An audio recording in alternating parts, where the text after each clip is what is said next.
স্মরণকালের সবচেয়ে বড় বন্যায় ভাসছে ফেনীর ৬ উপজেলার বেশিরভাগ এলাকা। শহরের প্রাণকেন্দ্র তলিয়েছে কোমর সমান পানিতে। পানিবন্দী হয়ে পড়েছেন অন্তত ৮ লাখ মানুষ। জেলা শহরের সঙ্গে পুরোপুরি সড়ক যোগাযোগ বন্ধ। বন্ধ রয়েছে বিদ্যুৎ ও গ্যাসের সরবরাহ।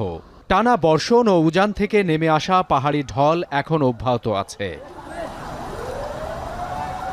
গেল ৪ দিনের টানা বৃষ্টি ও উজান থেকে নেমে আসা ঢলে ভয়ঙ্কর অবস্থায় ফুলগাজী, পরশুরাম ও ছাগলনাইয়া উপজেলার বেশিরভাগ এলাকা।